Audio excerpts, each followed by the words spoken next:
how then do you apply Jesus' teaching on the Sermon on the Mount where he says, "But I say to you, do not resist the one who is evil, but if anyone slaps you on the right cheek, turn to him the other also"?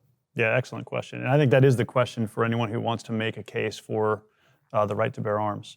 And the way the mainstream theological tradition has answered that question is just to say that that Jesus' ethic there is one that Christians are free to apply personally, but obviously we don't expect countries, nations to apply that ethic in the same way, right?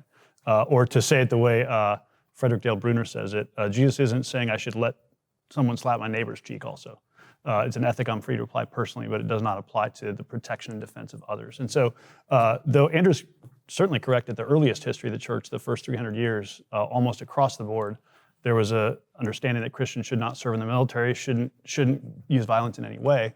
And so there's maybe some fun conversation we could have about what changed. You know, people want to blame that on Constantine and all of that, but it is interesting to me that the mainstream theological tradition since Augustine would say there's freedom here for Christians to, that Jesus is not intending to undo the Old Testament law related especially to the protection and defense of others. Do you think that there is a time for self-defense? And if you do, how do you align that with Jesus' command to turn the other cheek? I mean, I think it depends what you mean by defense, right? So, and I think obviously the word defense is very slippery because it goes from if I'm not prepared to kill somebody, I'm not going to defend them, and I don't think that's true at all. I think there are lots of ways of defending your neighbor, defending your neighbor's reputation on literally standing in front of the bullet, standing in front of the tank, whatever it may be. And the Christian tradition is obviously full of non-violent ways of defending people.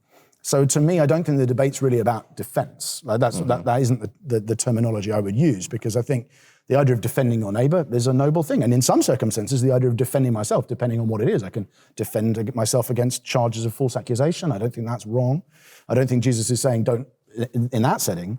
I think the issue with do not resist the one who is evil is I think you have to do a lot of wiggling to try and get out of it. If by that you mean somebody's coming to me and I think that they are going to attack either me or even someone close to me and so I can kill them, I think that's a very difficult thing to square with don't resist the one who is evil.